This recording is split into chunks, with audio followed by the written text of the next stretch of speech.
You might think pterosaurs were natural flyers. Wrong. They had to sprint 50 meters on the ground just to take off. And a single fall would result in a fracture. In 2014, a Quetzalcoatlus fossil was unearthed in Texas. After scientists calculated its proportions, they were completely stunned. This creature had a 12-meter wingspan. That is larger than a small airplane. Yet its weight was only 250 kilograms. What does that mean? An adult human could practically pin it to the ground and beat it. Even more absurd is this. Its bones were more fragile than a bird's. The bone thickness was only 2 millimeters, equivalent to just 3 sheets of A4 paper. Paleontologists conducted experiments. Using a scale model, they discovered something. This thing had to maintain a perfect angle during landing. Otherwise, its leg bones would snap instantly. But the most terrifying part is this. In 2008, in the Hagig Basin of Romania, a nest of Quetzalcoatlus eggs was excavated. Researchers discovered a shocking truth. These hatchlings had to learn to fly immediately upon birth, because their parents didn't look after their children at all. Honestly, hearing this, a question pops into my mind. How did this thing not go extinct? Fragile bones and being abandoned the moment it was born. Landing even slightly off resulted in a fracture. Every single trait sounds like a fatal flaw. But somehow, this creature that seems full of bugs stayed in the Cretaceous skies for nearly 20 million years. What does 20 million years mean? All of human civilization combined is less than 10,000 years. So today, I want to have a serious talk about it. Not a superficial overview. I really want to explain this thing clearly. First, let me clarify something many people get wrong. Quetzalcoatlus was not a dinosaur. I know some of you will say, hey, I just didn't know that. Aren't they always put together in movies? But this mistake is actually quite important. Because once you use a dinosaur lens to understand pterosaurs, everything you think afterward will be completely off track. Pterosaurs have their own separate evolutionary branch. Their relationship with dinosaurs, simply put, is that of distant cousins from the same era. Everyone was a reptile, but they took completely different paths. The ancestor of pterosaurs was a small terrestrial reptile called Scleromachus, the kind that hopped around on the ground. It couldn't climb trees at all. Birds learned to fly by gliding down from trees. They had a ready-made height difference to exploit. Pterosaurs didn't.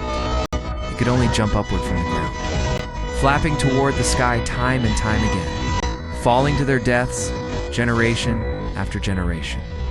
Then the next generation would keep trying. After tens of millions of years of such struggle, it truly flew.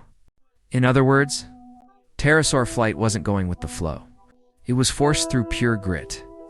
Then, let's talk about the problem that gives physicists a headache. 250 kilograms with a 12-meter wingspan. If you put that into modern aerodynamic models and calculate, the moment this thing takes off, the force acting on the wings should be enough to snap the bones directly. Theoretically, it shouldn't be able to fly, but it did fly. And according to estimates, it could fly hundreds of kilometers continuously without landing. No one could resolve this contradiction. It wasn't until later, when someone cut its bone open and put it under a microscope, the inside of the bone wasn't hollow, nor was it solid. Instead, it was a dense mass of micro-support pillars. The arrangement was very similar to a honeycomb. Each pillar was so thin, you could barely see it. But when combined into a structure, its strength was higher than solid bone. This design has an engineering name. It's called lattice topology optimization. It is currently in the field of aerospace.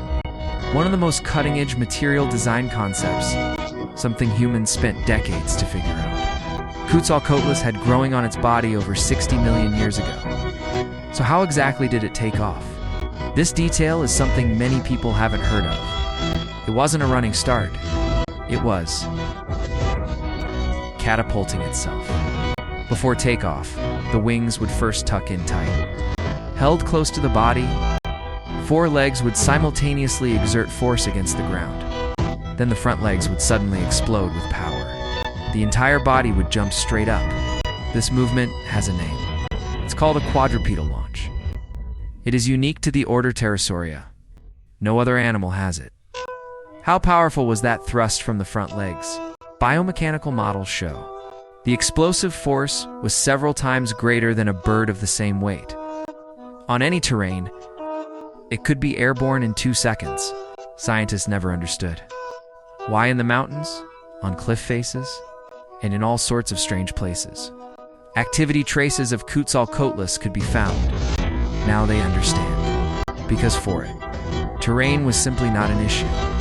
What happened after it flew was even more counterintuitive. By common logic, with such a large size, flying must have been incredibly exhausting. It would have to land after flying for just a bit. But the wingspan of Quetzalcoatlus exceeded 11 meters. This is equivalent to spreading its weight over a massive wing area. The wing loading was actually very low. Once it found an updraft, it almost never had to actively flap its wings. It could just soak in the high altitudes. A team specifically ran a simulation. Under ideal airflow conditions, its single flight distance could exceed 400 to 500 kilometers. The energy consumed during the entire trip was less than what a crow uses. To fly 10 kilometers, think about it, a crow flying 10 kilometers is already quite a distance.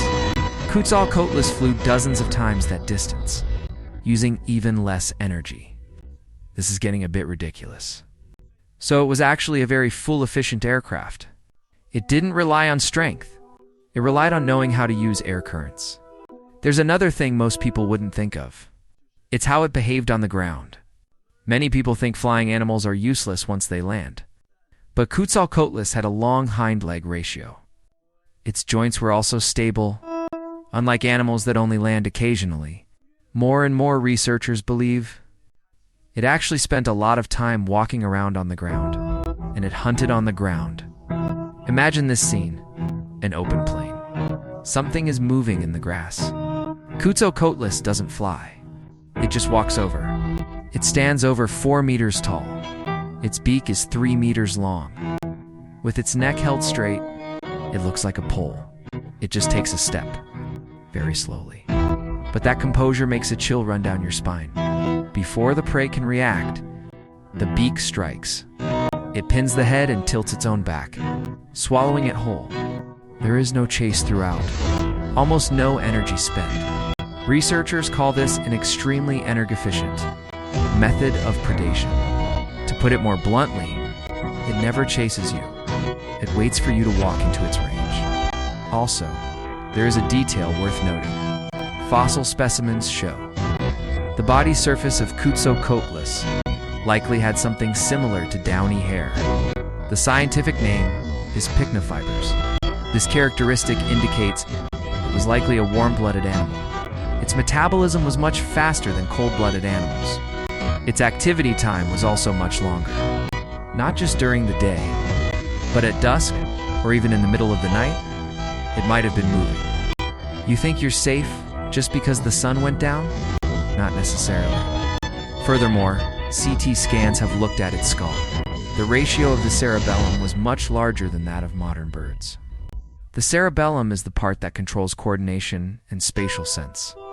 That is to say, whether it was catapulting for takeoff, adjusting its posture in air currents, or precisely driving its beak down on the ground. Its body control capabilities basically had no rivals in that era. So how did such a powerful creature eventually disappear? There is a detail here that many people don't know. Actually, before the asteroid hit Earth, Quetzalcoatlus was already on a downward path. Fossil counts show. In the late Cretaceous, its population size was constantly shrinking. The body was too big. It ate too much, and it reproduced too slowly. It had a deep dependence on a stable ecosystem. At that time, the climate had already started to become chaotic. Sea levels fell. Shallow sea areas shrank. The prey it could catch became fewer and fewer.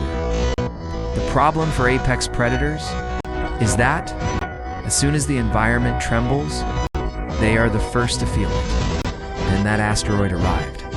The dust it kicked up blocked the sunlight. Ground temperatures plummeted. The thermals were gone.